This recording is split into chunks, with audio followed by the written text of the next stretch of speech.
August 19 ಮತ್ತು 20ರಂದು ಬೆಳಗಾವಿ ಜಿಲ್ಲೆಗೆ red alert. Bharat ಹವಾಮಾನ ಇಲಾಖೆ ನಿರಂತರ ಮಳೆಯಿಂದ ಘಟಪ್ರಭಾ, ಕೃಷ್ಣಾ, ದೂಧಗಂಗಾ, ಹಿರಣ್ಯಕೇಶಿ, ಮಾರ್ಕಂಡೇಯ ಹಾಗೂ ಮಲಪ್ರಭಾ ನದಿಗಳು ಅಪಾಯ ಮಟ್ಟದಲ್ಲಿ ಹರಿಯುತ್ತಿವೆ.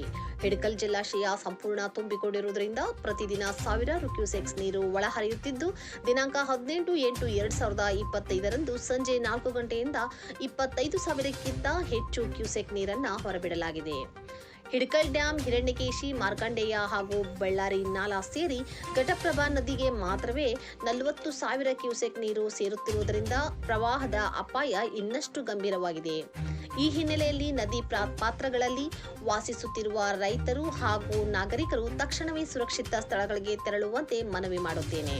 ಕೃಷ್ಣಾ ಮತ್ತು ಹಿರಣ್ಯಕೇಶಿ ನದಿಗಳು ಅಪಾಯ ಮಟ್ಟ ಮೀರಿ ಹರಿಯುತ್ತಿರುವುದರಿಂದ ಸ್ಥಳಾಂತರಗೊಳ್ಳುವುದನ್ನು ನಿರ್ಲಕ್ಷಿಸದೆ ತಕ್ಷಣ ಕ್ರಮ ಕೈಗೊಳ್ಳಬೇಕು. ಹಲವಾರು ಸೇತುವೆಗಳು ಈಗಾಗಲೇ ಜಲಾವೃತಗೊಂಡಿರುವುದರಿಂದ ಸಂಚಾರದಲ್ಲಿ ಹೆಚ್ಚಿನ ಎಚ್ಚರಿಕೆ ವಹಿಸಬೇಕು. ಜಿಲ್ಲೆಯ ಎಲ್ಲಾ ಶಾಲಾ ಮತ್ತು ಕಾಲೇಜುಗಳಿಗೆ ಇಂದು ರಜೆ ಘೋಷಿಸಲಾಗಿದೆ. ಪರಿಸ್ಥಿತಿಯನ್ನು ಮನಗಂಡು ಅಗತ್ಯವಿದ್ದಲ್ಲಿ ನಾಳೆಯೂ ರಜೆ ನೀಡಲಾಗುವುದು.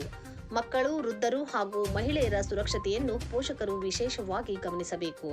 ಅಗತ್ಯ ವಸ್ತುಗಳನ್ನು ಮುಂಚಿತವಾಗಿ ಸಿದ್ಧಪಡಿಸಿಕೊಂಡು ನದಿ ಪಾತ್ರ, ಸೇತುವೆ ಹಾಗೂ ನೀರಿನ ಹರಿವಿನ ಪ್ರದೇಶಗಳಿಗೆ ಹೋಗುವುದನ್ನು ಕಟ್ಟುನಿಟ್ಟಾಗಿ ತಪ್ಪಿಸಬೇಕು.